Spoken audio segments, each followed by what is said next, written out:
What? You black What? You're a black man. Really? Yes. Get out and say something about it. Really? Yes. Repeat it. Say louder. You're a black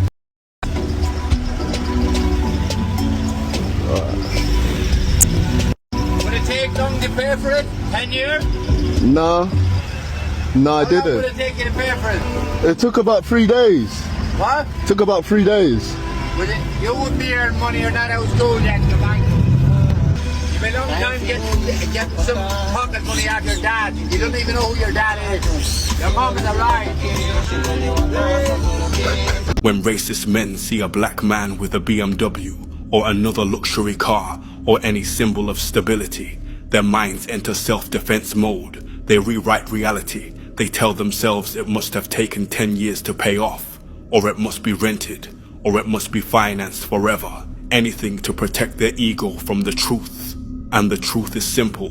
Black excellence is real. Black success is earned. Black men do not need permission to thrive. The insult about not knowing his father is not a fact. It is not evidence. It is not rooted in research or data. It is the oldest stereotype in the racist handbook, a myth created and amplified through propaganda, systemic inequality, and deliberate attacks on black families across the diaspora. When we deal with truth, we deal with clarity, not recycled lies. Do you realize that black people in America, okay, are the most financially successful across the spectrum of black people in any other country in the world? Did not know that statistic. And black Americans would be in the 95th percentile for income in any other country in the world on average. The black Americans have more successful businesses in America.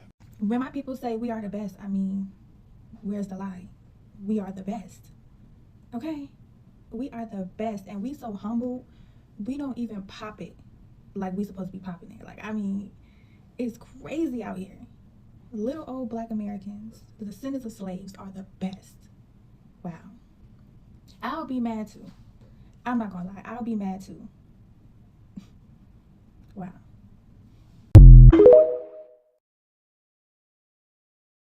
As a community, I'm talking about the black community, I'm talking about you, we have got to stop shaming people for wanting to be better or wanting to produce more or wanting to be more. And I'm talking about education, I'm talking about live that suburban life or more. I'm talking about wanting to be in affluent spaces or be well-spoken or be a functioning member of society. We've got to stop shaming people who want to do that, who want to be better and want to be in those situations. Because what I see is I see a lot of people who see a well-spoken black woman or black man who's educated, who's affluent, who's going out there and really aiming higher for bigger heights, for bigger than where they are right now, being told that they're trying to act white.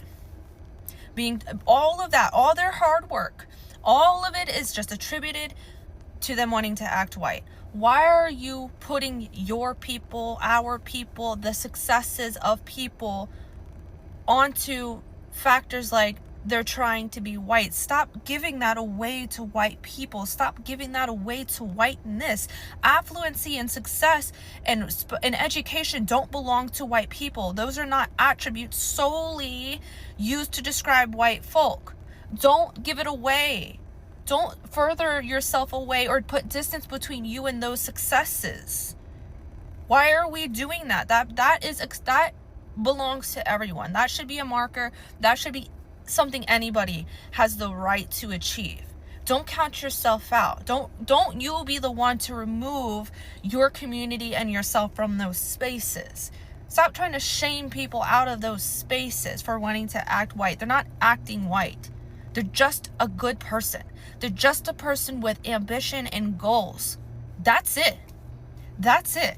Because in my mind, I'm going to keep going. In my mind, when you sit there and try to say, oh, that's white people behavior, oh, you're trying to act white, you are subconsciously or consciously reiterating and reinforcing racist stereotypes. These stereotypes that white people in the system have come up with, you're perpetuating them. You are perpetuating them inside of your own community. You are literally telling your own community that the separation between you and white people is all is affluency, education, and being well spoken. We need more people in those spaces. And we can't have more people in those spaces if you're sitting here trying to keep us out.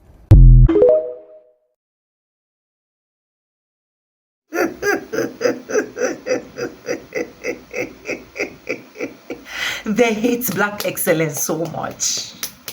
They hate black excellence. It gives them goosebumps. It makes them hate themselves.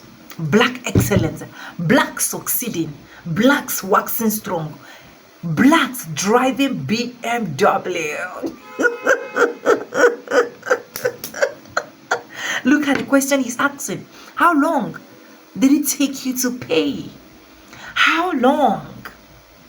Oh, it takes you 10 years. 10 years. And he responded, just 3 days. Just 3 days. What can take you 20 years can take me 3 days as a black person. What can take you 100 years as a white person, I can do it in just 24 hours.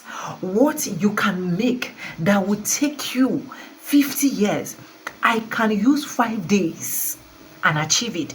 That is black excellence. That is why these people dislike. They want to dismantle. Let's go watch. Credit to the original creators of every single clips and stitches we have in our today's episode. Disclaimers, this is just for educational purposes only, not to come here ruffle on anyone's shoulder. Let's go continue watching. I'll be back with commentaries. Why does global black success look so American? Have you noticed that when the world thinks of black success, it often imagines African Americans before Africans? I think that is because African success is often met with suspicion in a way that Afro-American success isn't. African American success is more easily framed as legitimate, and that's because it has been stamped with the cultural, economic, and institutional approval of the United States. Therefore, when America validates the success of a black person, the world is more likely to believe it and accept it. But when that success emerges from Africa, it is more likely to be questioned, politicized, and associated with nepotism and hidden powers. It's also very obvious that African American entrepreneurs do not receive the same treatment or public perception as African entrepreneurs. The American success story is often tied with ambition and started from the bottom, now we're here. Whereas African success stories will most likely be met with doubt about political connections and so on. And part of that is also because the starting from nothing narrative is not believable in Africa, where social mobility is way more difficult to access. Wealth is way more socially and politically inaccessible, which means that African entrepreneurs have to justify their wealth way more. They need to explain and defend their success in a way that African Americans are simply not required to. African success is simply not granted the same presumption of legitimacy. And that's because Afro-Americans benefit from a national legitimacy that Africans do not have. Their success is often protected by the American system, whereas African success, meanwhile, is still treated as suspicious. So my last video caused a lot of discourse. Some people understood exactly what I meant, and other people were very offended when I said that black success in America has a stamp of approval from the United States. American success is more easily framed as legitimate, and that's because it has been stamped with the cultural, economic, and institutional approval of the United States. First off, I'd like to say that America wasn't built for black people to succeed, and black people succeeded despite America and despite white supremacy for sure. When black Americans do succeed, it's not proof that America stopped being racist. However, when that success is global, America has to approve it somehow because it benefits their image. When black artists win a Grammy, that's still recognition from a white institution. When a black actor wins an Oscar, which is also not that common since there's only like 6 black men that have won the Best Actor Oscar, I believe.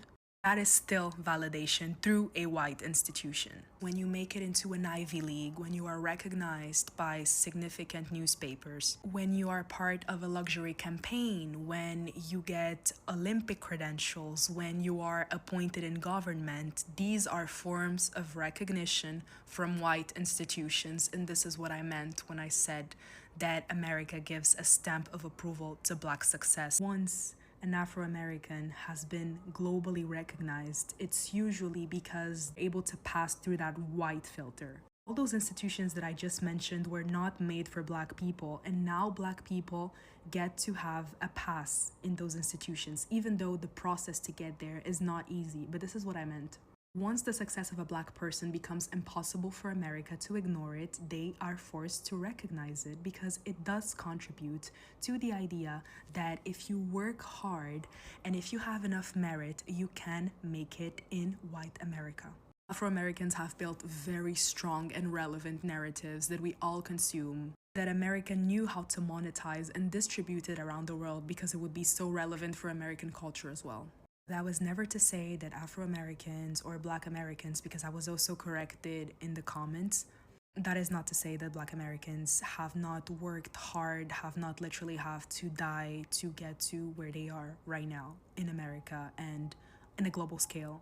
It wasn't a jealous take, it wasn't for the sake of just causing discourse, but instead I wanted to bring up a conversation about how global recognition goes beyond merit and talent, and that sometimes there are institutions behind it that can protect or facilitate or at least help distribute that success.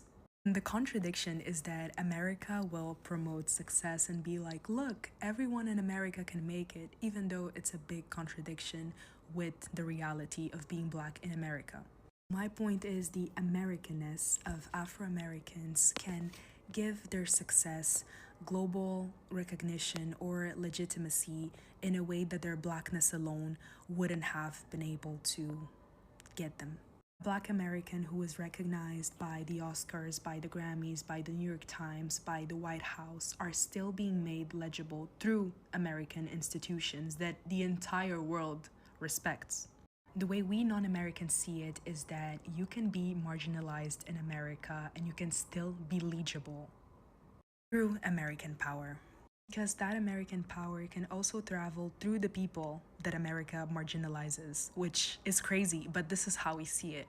African success exists, but it doesn't have the same institutional backing and it doesn't have the same media infrastructure to travel through.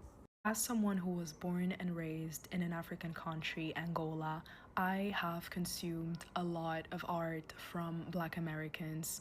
Ever since I'm a little child, some of my favorite artists were and still are Black Americans. I grew up in front of Raven, in front of China Anne McClain, in front of Zendaya, in front of Coco Jones, and I used to feel so happy to have Black girls on screen. As a teenager, we were taught about the civil rights movement, about Black Lives Matter. We did post the Black screens to our Instagram, even though Black Lives Matter was not an African movement. We watched documentaries on police brutality and the structural racism of the United States. And so I believe that African people, even though we will never understand what it's like to be Black in America and what it's like to be descendant of slaves, we definitely try to understand that reality, and we are always open to being educated, which is why me, a non-Black American, brought this conversation up, not to bring divides within the diaspora, but simply to shed light on a conversation that I thought would be well received. It was also very interesting to see how a lot of Afro-Americans perceive African people. I read in the comments that we are tribal. I read in the comments that nobody cares about African culture, that it's simply not interesting, and that we shouldn't take the merit of Afro-American culture, which I don't think that's what I was trying to achieve with this conversation, and I don't personally think that's what any other African person is trying to achieve whenever they do bring up this topic. If you watched until the end, thank you for your patience. New videos will come soon, hopefully less problematic ones. That was not the point, but thank you for being a part of the conversation. Thank you to everyone who suggested books or documentaries for me to go watch. If you have any other suggestion on how I can educate myself a bit more, I would love for you to share that in the comments. I would also love for you to keep the conversation going in a respectful way if you feel like it. And thank you so much for all the new followers, for everyone who understood what I said, and even for those who didn't understand but still cared to explain their point to me in a respectful way. Did you hear about the woman who was born into slavery and ended up becoming a millionaire? I'm THRE, the author of Dallas, Texas, Black History Uncensored. And when I learned about Hope Thompson, I couldn't help but be proud to be a Black woman. Hope Thompson was enslaved for 40 years before emancipation in 1865. As one of her first acts of freedom, she and her family moved to one of the freedmen's towns in Dallas, Texas to create a better life. Day in and day out, Hope worked as a washerwoman for rich families and anybody who needed it. And every day, as she washed those clothes by hand, she meditated on an even bigger dream. She wanted to be a landowner. One day, she got the bright idea to do a trade that would change her life. She approached a rich banker by the name of William Henry Gaston, and she asked him to loan her $50, and in return, she would do his laundry for free for as long as he needed it. Of course, he took her up on the offer, and with $50 in her hand, she chose a plot of land in an area that was undeveloped. At first, she didn't know what to do with her land, but over time, she didn't have to think about it. Soon, railroad depots were established in Dallas, and the city became a hub for business and travel. Before she knew it, the land that she had purchased became the center of downtown Dallas. Her land was worth so much money, but with that money came lots of trouble.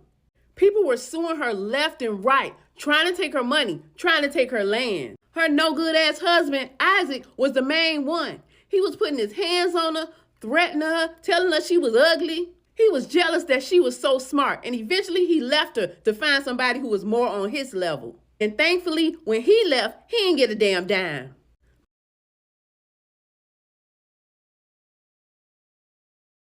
Taking her to court, saying that she really didn't own that land. Some men even showed up telling her that she was a fraud and she better get out or else. And then there are those who came with a smile, trying to scam her and trick her into signing papers, but she didn't go for it.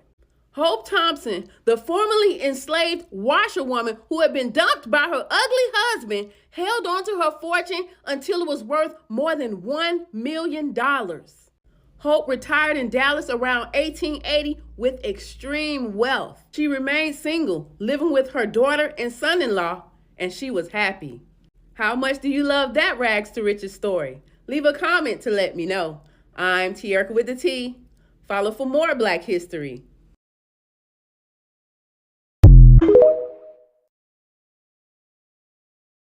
What if I told you that Uncle Tom was never supposed to be an insult? In fact, the real-life man behind the name, Josiah Henson, was a freedom fighter who helped over 200 enslaved people escape. Let's set this record straight. Josiah Henson was born in 1789 in Maryland. He endured brutal treatment. He saw his dad get beat and sold away, and he was forced into back-breaking labor. But even through all this, he still had one goal: freedom.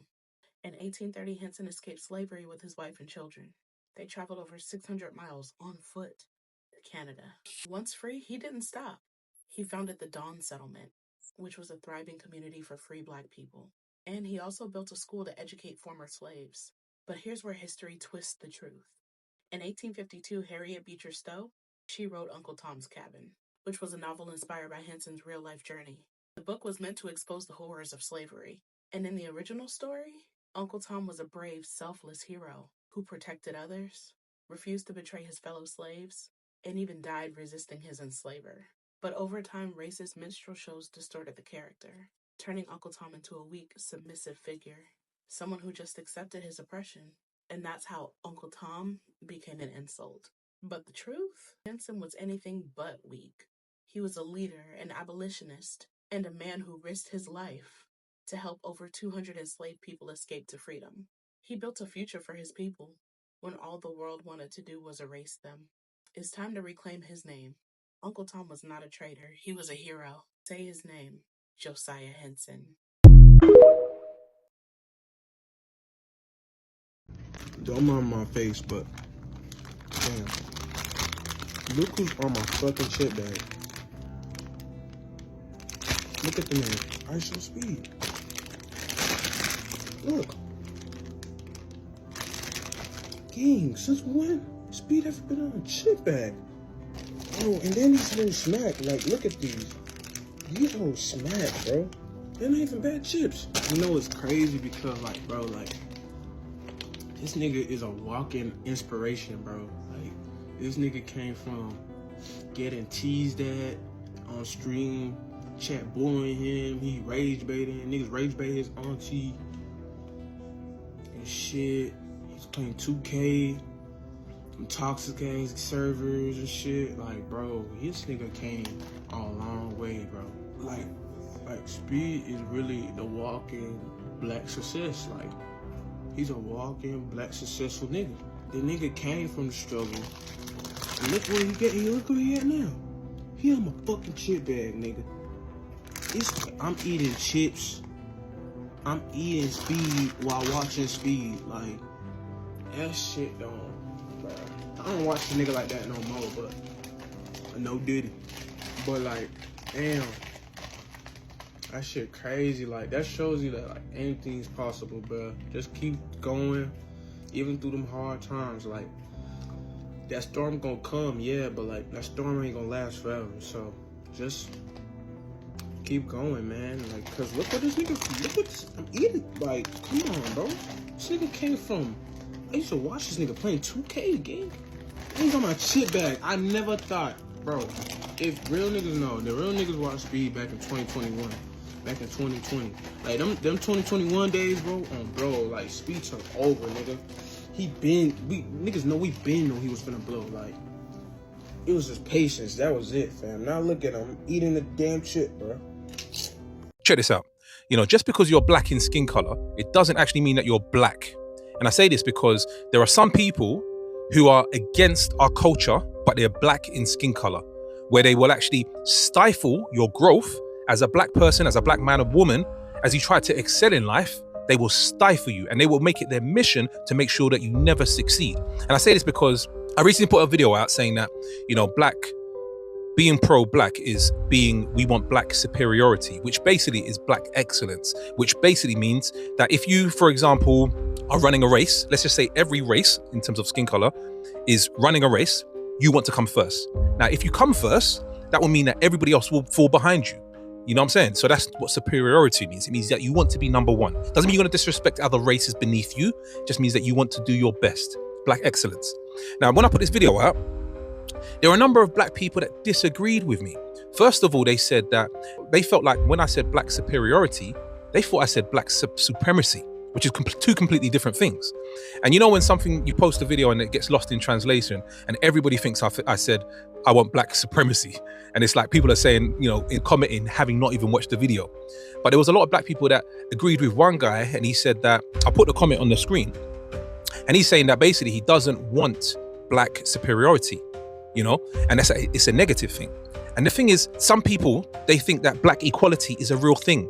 No race is trying to be equal with any other race. Every single race on the face of the planet wants to be superior than any other race. But when we say it as black people, it's a problem. Now, I expect it to be a problem to white people, but when it's a problem to your own people, that means that you can't achieve black excellence around such people because they don't want to be excellent. They don't want to be superior. And the thing is, superiority is not a negative thing.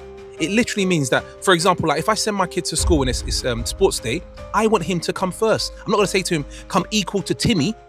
Who does that? And if he comes first, then there will be other people who will come second, third, fourth, and so on. So superiority is a positive thing as black people. And forget this, fuck all this black equality. Nobody's trying to be equal out here. Nobody's trying to be equal. And I don't want to be equal. And you know what?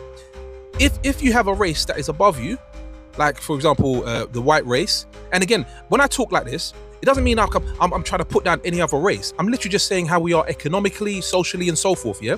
But if you have a race that's at the top, for example, white people, they don't want you to be equal to them, okay? And they will make it their mission to make sure that you don't become equal. So if we're trying to be equal, and they don't want you to be equal, then you're already fucked.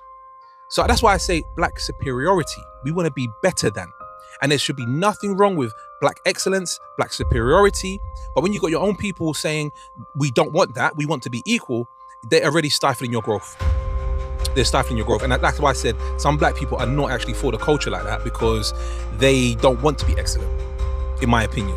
So I thought I'd drop this video so that I can break it down, that black superiority is a positive thing. It doesn't mean that we're going to bloody turn every other race into slaves as well, like you did to us. It just means that we want to be our absolute best. We want to be the upper echelon of our race. And that means black excellence. And that should be nothing that any other race should fear. They should actually commend us and should say, well done. You know, I appreciate that you want to do that. So if you're black, do not stifle the culture by thinking that you want black equality, which is something that no other race wants on this planet. Nobody wants to be equal to us. Okay? So why should we want to be equal to anybody else? Black superiority is black excellence. Think about it. Now, one of the things that this man has literally been thinking that made him so angry, that made him so furious, that made him go to the point of saying, oh, how long does it really take you? Is because they don't believe that black people can achieve anything, right? And I keep saying it, if they can literally go through what black people have literally gone through, and then they are able to walk strong, that means we'll be calling them heroes. But we can't call them heroes because they are still surprised that in every single phase that black people has passed, black people has gone through, black people are still wasting strong. Black people are still making names. Black people are still becoming millionaires. Black people are still becoming trillionaires. Black people are still waving. Black people are still making name for themselves. So it's surprising to them because they have never believed in their widest dream that it will come to a point where black people will be driving BMW, where black people will be building houses, where black people will be owning as little thing as a phone, where black people will be providing for themselves, where black people will stand, where black people will buy own houses, cars. And this is actually not the first video that I've seen reactions like this. I've also seen reaction coming from a particular clip where you see this man. I think I did that particular video here where you literally see this man opening his wide mouth to say, oh, how was he able to achieve that particular car just because a black man drove past him? But he so much hate black excellence to the point that he have to pour out his heart, and he keeps saying, oh, they come to us, they take everything that we have built, and then they go ahead and lavish blah blah blah, just saying different absolute nonsense.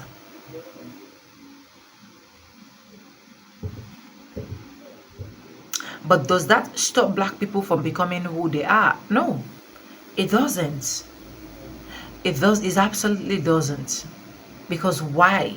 We always face our fronts. We always look for how to provide for ourselves, not to backbite.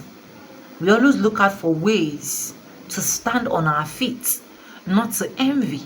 We always look out for ways to manifest the prophecy of God in our life, not to be obsessed with another person's property. You know, a lot of them did not believe that after black people have gone through all the phases that black people have gone through, that black people can actually stand on their feet. A lot of them still wish that they should bring back Jim Crow. They should bring back segregation. A lot of them still wish that they should bring back slavery. I've seen a video where this man literally said he can't wait to put black people back to the field to pick cottons. Black excellence that was speaking for them. We made them who they are. We made them, our sweat, our blood, our tears, made them who they are. So they don't believe that any good thing can still come out of black people. Now that they are seeing it, it gives them this hatred that they're hating on themselves. They're hating on themselves. Because they thought after everything that has happened, black people will just be in one place and just be losing and just be begging for food, be begging for bread from them. But God keep putting them to shame. Let me know what you think in the comment section. Credit to the original creators of every single clips and stitches we have in our today's episode. And I want to say a very big thank you to every single one of you. Liking, commenting, sharing, dropping super thanks. Also joining my membership. I do not take you guys for granted. You guys are absolutely the best. And yes, with that being said, with no further ado, I do like I always say in my videos, I'm going to be Simba and I'll see you guys in my next one. For now, bye guys. I love you guys. Black excellence.